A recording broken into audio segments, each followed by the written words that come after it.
Hello.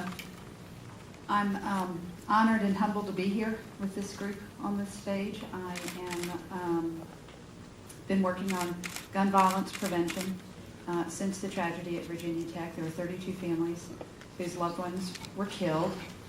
They weren't lost. They were killed because someone had access to a firearm that shouldn't have. He had been adjudicated mentally ill, and he shouldn't have been able to buy a firearm. 17 other students were injured and shot, including my daughter, and 7 were injured jumping out the window, facing the gunman coming through the door or jumping out a second-story window. I've been working on this issue since then. I now work for the Coalition to Stop Gun Violence. I am absolutely convinced that there has been a monumental shift in the commitment, the attitude, and the frustration, and the we will have no more attitude of American people on this issue.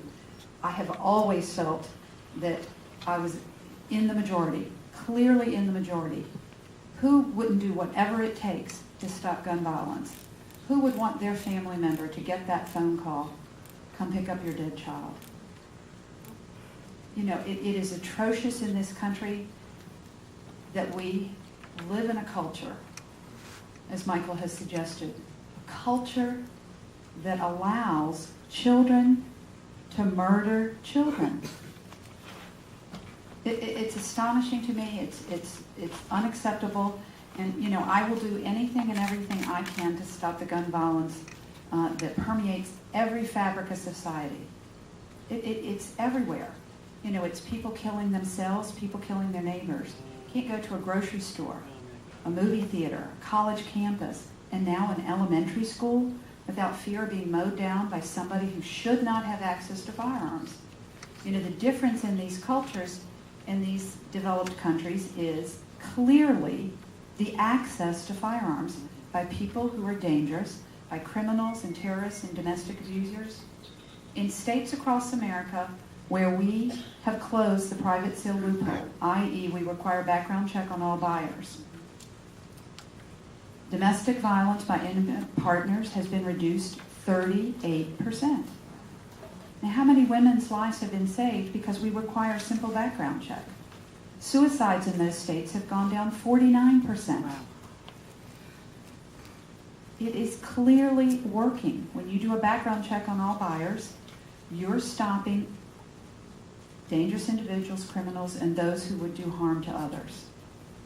We have got to do a better job. We have got to care more about our fellow man. We've got to care that we have allowed this culture to permeate.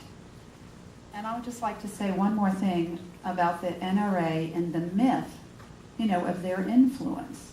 We can puncture that myth. Michael is correct. It's 4 million.